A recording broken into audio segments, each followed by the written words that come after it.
আপনার 15 দিন রোদ থাকলেও সমস্যা, 15 দিন পরে যদি আপনার বৃষ্টি থাকে তবু তো সমস্যা। এটা চাইছিলাম, বৃষ্টি হয়েছে, বেশি হয় নাই, যা হয়েছে তাই আল্লাহর রহমত। আসসালামু আলাইকুম। আজকে চলে এসেছি আমি, এই যে এত রোদ আবার বৃষ্টি যাচ্ছে, কৃষক ভাইদের কি ক্ষতি হবে কিনা তা জানার জন্য এই বৃষ্টির মধ্যে যারা মনে করেন বৃষ্টি যাচ্ছে, বৃষ্টিতে ফসল কি নষ্ট হবে কিনা, বা এই বৃষ্টির মধ্যে আপনারা মনে করেন যে ফসল কি উপকারের জন্য না এই রোদটা আপনাদের ভালো হচ্ছে তা জানার জন্য এবং এক কৃষি ভাইদের সাথে আলাপ করে আপনাদেরকে জানাবো বিস্তারিত। চলুন কৃষক ভাইদের কাছে যাওয়া যাক। আসসালামু আলাইকুম ভাই, কেমন আছেন? ভালো। আপনার নামটা কি জানতে পারি? নাম ইন্টারেস্ট মিয়া ভাই, আপনারা যে যে ধানগুলো কাটতেছেন, এবার কৃষি আপনার কেমন হয়েছে? ভালো হয়েছে। এই যে রোদ দিয়ে আছে আপনার জন্য কি ভালো হইতেছে না খারাপ? না, রোদ তো আপনার চড়া বেশি খরা বেশি এটা কি আপনার জন্য ভালো হইতেছে না খারাপ হইতেছে? ভালো, একদিক দিয়ে ভালো হইতেছে, আপনার এই ফসলের দিক দিয়ে ভালো হইতেছে, আর আমরা একটু কষ্ট বেশি হইতেছে আর কি। কষ্ট তো এমন আছে, অনেকে দেখছে যে বৃষ্টির জন্য দোয়া চাইতেছে যাতে বৃষ্টি হয়, বৃষ্টি হইলে কি খারাপ হবে না ভালো হবে? এখন বৃষ্টি হলে তো ভালোই হবে, মানে তো আপনার চারি পাঁচটা তো ধান কাটা উঠে গেছে। না, আমি তো দেখছি প্রায় অনেক ক্ষেত্রে মানে পড়ে রয়েছে। এখন যদি মনে করেন এটা কিন্তু সমস্যা নাই, আপনার জেরে জমিতে সব উঠে গেছে, এটা টানো রয়েছে। না, এটা মনে করেন সমস্যা একটা তো। নাম প্রায় 15 দিন বৃষ্টি রইলো, বৃষ্টি রইলে মনে করেন এখন তো অনেকের ধান রয়ে গেছে। 15 দিন আপনার 15 দিন বৃষ্টি হলে তো সমস্যা দিতে পারে, কেন লাগে আপনার 15 দিন রোদ থাকলেও সমস্যা, 15 দিন পরে যদি আপনার বৃষ্টি থাকে তবু তো সমস্যা। এটা তো বলতেছে অনেকে বৃষ্টিটা যান না রোদটাই ঠিক আছে।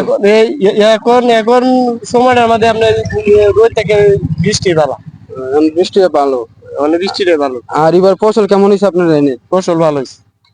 মনে করেন যে সব ফসলই কি ভালো মতো তুলতে পারছেন? সব করে আপনার সুন্দর ভাবে ফসল হচ্ছে। তাহলে বলতেছেন যে আপনারা ফসল এবার মোটামুটি ঠিক আছে না? হ্যাঁ, ঠিক আছে। আচ্ছা, এটার জন্য জানার লেগে আসলাম আর কি। আমাকে সময় দেওয়ার জন্য ধন্যবাদ। ওয়েলকাম ভাই, ওয়ালাইকুম আসসালাম। কেমন আছেন? জি আলহামদুলিল্লাহ, ভালো আছি। এই ক্ষেত কি আপনার এই? জি জি এখন যে আপনার এটা কাটতেছেন কি একাই নাকি? জি একা। ও, এই যে আপনি যে ফসল কাটতেছেন জি। এই রোদ্রের মধ্যে কি ভালো লাগতেছে না? হ্যাঁ, ভালো তো নিশ্চয়ই লাগবে, আমার করতে হবে সেটা। না, এই যে আপনারা দেখছি দোয়া চাইছেন অনেকে এই যে বৃষ্টি হওয়ার জন্য। হ্যাঁ, বৃষ্টি তো চাইছিলাম, বৃষ্টি হয়েছে, বেশি হয় নাই, যা হয়েছে তাই আল্লাহর রহমত। না না, অনেক সময় তো এই সময়টা আমাদের মনে হয় যে পানি লেগে যায় খেতে। এবার তো দেখতেছি যে ক্ষেত শুকনা। হ্যাঁ, এবার তো পানি নাই, এটা প্রতি বছরই পানির মধ্যে কাটতাম, এবছর আল্লাহর রহমত আছে, পানি হয় নাই, শুকনোর মধ্যে কাটতেছি। এটা তো বলতে জানতে চাইছি স্যার, কি মনে করেন যে যদি বৃষ্টি হয় তাহলে তো মনে হয় যে রাস্তাঘাট শুকানো জায়গা সব ভিজা থাকবে। জি জি থাকবে। এই ভিজা রাখার চাই এই রোদ দেখি ভালো। হ্যাঁ, রোদ্রের মধ্যে তো ভালো, যেহেতু ধান শুকাবে, গ্যাস শুকাবে, রোদ্রটাই ভালো সব থেকে। তারপরে দেখছি যে আপনারা বৃষ্টি চাইছেন কেন তাহলে? বৃষ্টি চাইছি যখন, তখন বৃষ্টিটা প্রয়োজন ছিল, সেই জন্য জমির একটু প্রবলেম ছিল, জমিতে ধান ফসলটা ভালো হবে না, এই জন্য বৃষ্টির দরকার ছিল। এখন আর বৃষ্টির তেমন প্রয়োজন নেই, এখন রোদ্র থাকলেই ভালো। আর ফসল কি এমনিতে সব সময় তুলনায় কি এবার ভালো হচ্ছে? এবারের তুলনায় ভালোটা বলা যাচ্ছে না, একটু লস আছে আগের চাইতে, আগের তুলনায় এখন আর হইতেছে না, আগের চাইতে একটু ভালো হইতো।